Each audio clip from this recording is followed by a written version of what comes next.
Hello everyone, welcome back. Today I'm back with a very quick style of preparing instant dosa. This dosa requires very minimum ingredients yet turns out very soft, fluffy and tasty as well.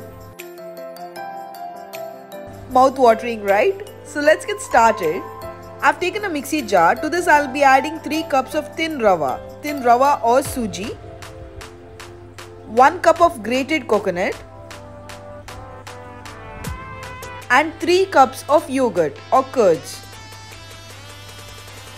You can use the same measurement. If you're taking a glass, you can measure accordingly. As to how many cups of rava you take, the same measurement you'll have to add curds. To this I'll be adding half large onion. If you're using a small onion, you can add 1. I'll add little water and grind it to a dosa batter consistency. To this batter, I'll be adding salt as required and around half teaspoon of ENO. If you don't want to use ENO, you can make this batter and keep it overnight and then use it the next day.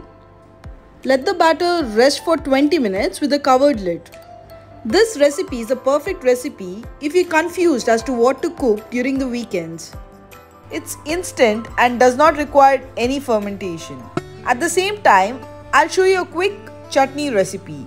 To a mixie jar, I'll add 2 handfuls of grated coconut, around 5 green chilies and a handful of coriander leaves, 4 garlic cloves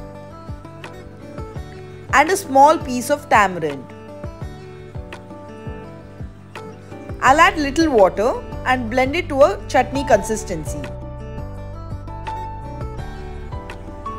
To a hot vessel, I'll add around 1 tablespoon of coconut oil. You can add the normal cooking oil as well.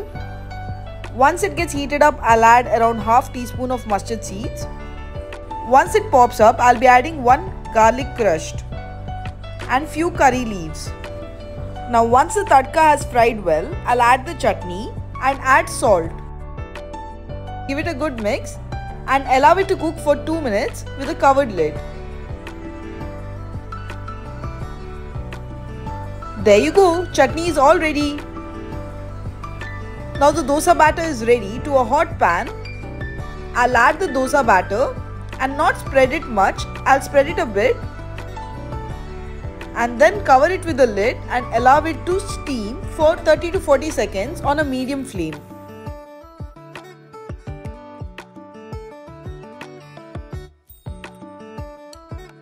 The dosa has been perfectly cooked. Now I'll add some ghee on top. If you want, you can add the normal cooking oil or the coconut oil as well. This is one way of preparing dosa. The second way of preparing is add some batter, spread it a bit and then cover it with a lid and allow it to cook for 30 to 40 seconds. Once it's cooked, add some ghee and flip the dosa. If you like crispy on both the sides, then you can follow this method. You can follow any of the method based on your taste and preference. On your busy weekends, if you're wondering what to cook or what to feed your family, this is a perfect recipe to do and serve. I'm pretty sure your family will love this dosa. Do try this unique style of preparing healthy dosa and let me know your review on the same. If you have not yet subscribed, please do subscribe. Thank you for watching. Take care. Bye-bye.